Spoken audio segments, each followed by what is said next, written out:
Annalisa Dodds, Labour MEP for the South East. It's a tragic case, the deaths of three people following this coach crash.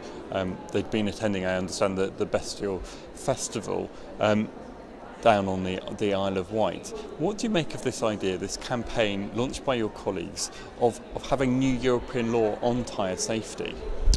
Well, when those three people died, unfortunately, it was due to the blowout of a tyre on their coach, and that tyre was actually 19 years old. Now, what's being called for in the UK Parliament is to have a ban on tyres that are any more than 10 years old being used on public service vehicles like coaches. But we're saying that we actually need to look at this across the EU because, of course, people use their cars across borders, they use coaches across borders, and we need to be looking at what the best practice is and whether people should have a right to know about how old a tyre is, for example, a second-hand tyre, if they're having it fitted onto their vehicle.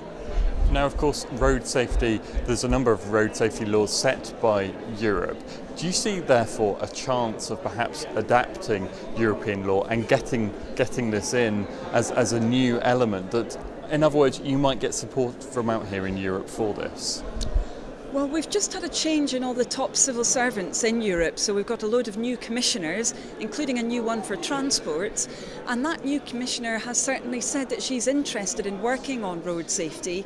Obviously, we've still got a huge problem with many accidents on our roads. It's one of the riskiest ways of travel, actually, unfortunately, but of course one of the most popular as well.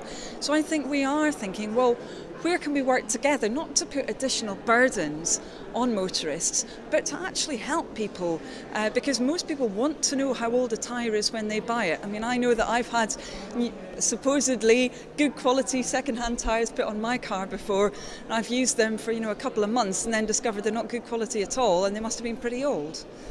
Do you think there's a chance then, given that the Commission is interested in road safety as a topic, do you think there's a chance then of getting new European law? Can be a very long and slow process, but do you see the potential political support for this? And not also beyond political support, also support from industry and campaigners and so on? Well, I think we've seen some amazing campaigning around these issues, not least by one of the parents of the people who sadly died in that coach accident. Also, there is, I think, support from industry to have a level playing field really across Europe. As I said before, I don't think we want really onerous regulations, but we need to make sure people have got the information that they need in order to be safe.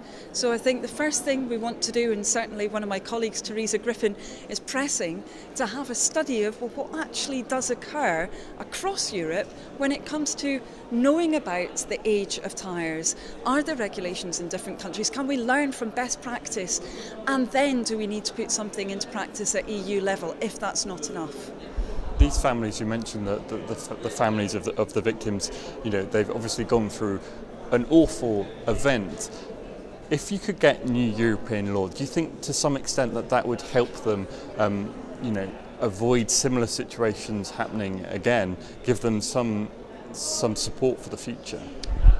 One would hope it would, and certainly I think the campaign that's been waged to improve road safety is absolutely fabulous, and you marvel at the strength of people when they're in such a difficult emotional situation to keep fighting in that way. So I think it's incredibly admirable, and I think it has got people focused on this issue, which, let's face it, most of us are already aware about. And as I said before, I've had a problem before having dodgy tyres fitted to my car. Lots of other people watching this will have been in the same situation before, and everybody wants to be safe on the road. They don't want to cut corners around an issue like having unsafe tyres on their car. So I think it would be good to have action on this matter.